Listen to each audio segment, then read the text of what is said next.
Would you please pray with me? Let the words of my mouth and the meditations of our hearts be acceptable to you, O Lord, our rock and our Redeemer. Amen. Come to me, all you who are weary and carrying heavy burdens, and I'll give you rest. There are stories from the concentration camps in Nazi Germany and the work camps there about the Jews observing their religious traditions even while in captivity. As you probably know, the Germans outlawed any display of faith while in custody. The Star of David would often be attached onto their sleeves of their shirts or some part of their clothing, but they weren't allowed to display any faith practices. No praying, fasting, worship, rites, orders, nothing. The Jews didn't listen, though. They found ways. They prayed in secret communities. They hid their worship practices. They continued to read the scriptures, or if they didn't have the Torah with them, they would read or tell the stories of Torah to one another. However, one of the most important practices that those Jewish captives sought to maintain was the Sabbath. Each week they found ways in which they could rest and refresh themselves in God's grace.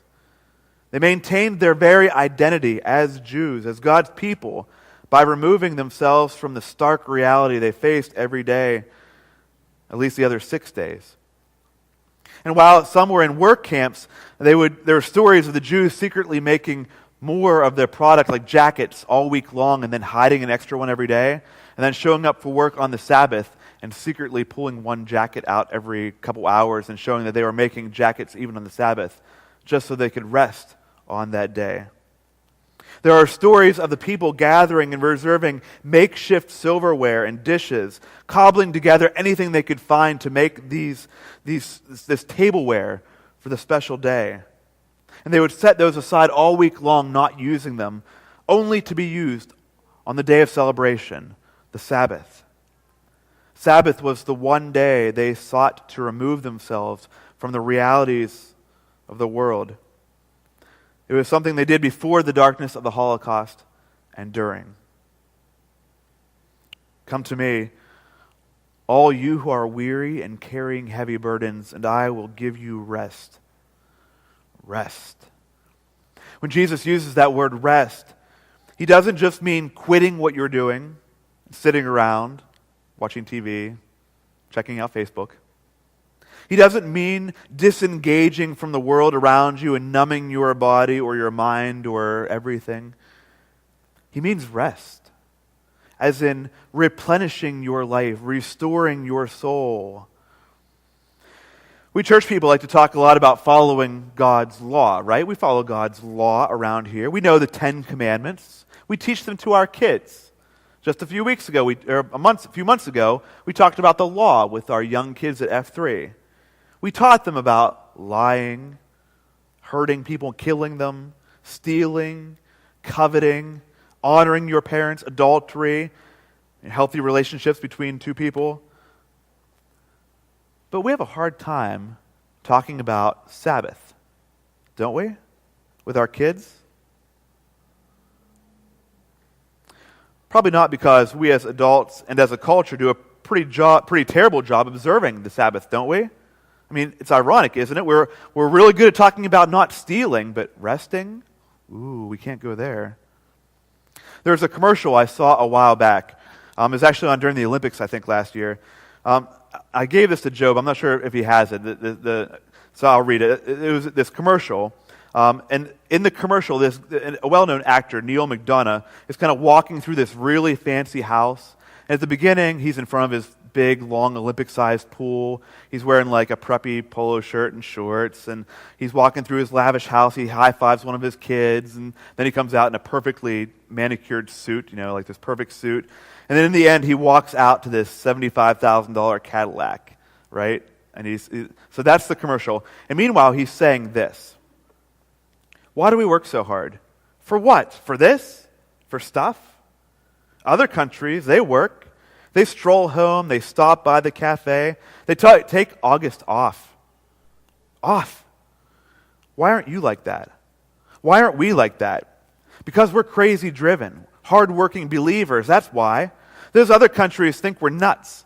Whatever. Were the Wright brothers insane? Bill Gates? Les Paul? Ali? Were we nuts when we pointed to the moon? That's right, we went up there, and you know what we got? Bored. So we left. Got a car up there and left the keys in it. You know why? Because we're the only ones going back up there. That's why. But I digress.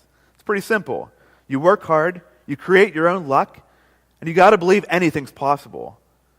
As for all the stuff, that's the upside of only taking 2 weeks off in August. And he gets in his $75,000 car. I remember first watching that commercial, and I don't watch commercials, ask Stacy, but I saw this commercial during the Olympics. And I thought to myself, that is exactly what's wrong with us Americans and why we're always tired. Exhausted. I mean, let's be honest, it's good to be crazy driven, right? It's good to be hardworking, believe in things. The names he lists there, the Wright brothers, Les Paul. I mean, Les Paul has some pretty fancy guitars. That's good stuff, right? Good people. But when we work and we're driven with that attitude, it all becomes about stuff or success or salary or whatever, right? And it just makes us miserable. I don't know about you, but when he was talking about strolling home, going to the cafe, taking August off, I thought to myself, yeah, let's do that. Sounded pretty awesome. And there lies the other sadness with our Western culture way of living. To admit that I thought taking August off, for some people would say, man, he is lazy. He wants to take a whole month off. What a lazy guy. When we take vacation or just take a day off, sometimes we feel like we shouldn't be doing that. We're being wasteful of our time. We've almost gotten to the point where taking vacation is a bad thing. You know where I'm going with this, right? Lazy. If you aren't going, doing, you are a lazy person. If you aren't trying to make more money, climb the corporate ladder, make the best food of anybody in the church community, grow the biggest and best Lutheran church around, well, you're not a real American, and you're lazy. What pressure that puts on us, doesn't it? No wonder we are exhausted and anxious and frustrated and depressed. Around here at House of Prayer, we have been talking about the idea of resting, of Sabbath. You know, Sabbath isn't just a Sunday thing, one day a week thing. When Jesus says those words, "Come to me, you who are weary and carrying heavy burdens, and I will give you rest," he's talking about this spiritual rest. He isn't talking about relaxing on Sundays. He is talking about the idea of resting at regular intervals so that you can have life. Like, for example, those early Jews way back before the Holocaust, back in the Old Testament, you know, they would grow crops for 6 years. The Jews, they would be out there tilling the soil, growing crops for 6 years. And then on the 7th year, you know what they'd do? Stop.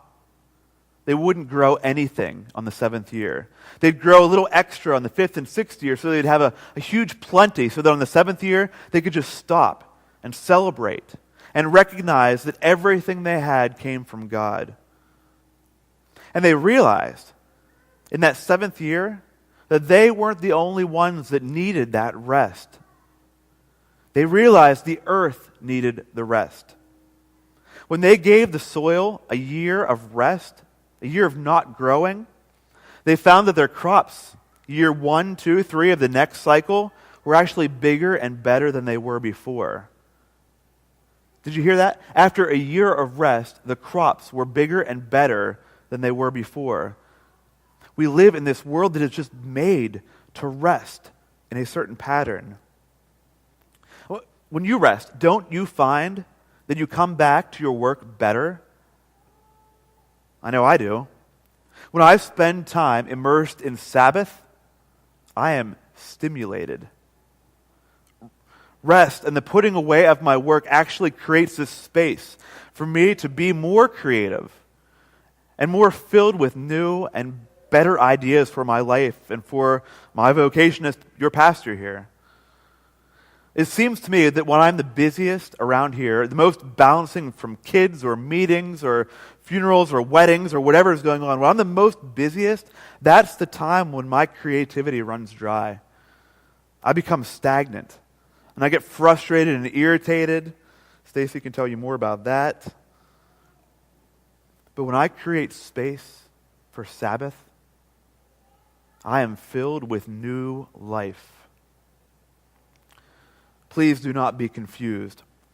When Jesus says rest, he does not mean taking a day off or a week or a month or a year off and doing nothing. That ain't Sabbath. Rather, he means to rest and get energized. Jesus means for you to be all those words. Words? Think about these words for Sabbath. Renewed, re-energized, rejuvenated, regenerated, reinvigorated, restored, refurbished, rebuilt, replenished, revived, refreshed, rekindled, resurrected. Rest is meaningful and intentional.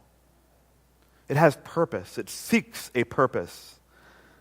Sabbath rest enables us to come back to our work with fresh perspectives, new and creative insights, and renewed spirits.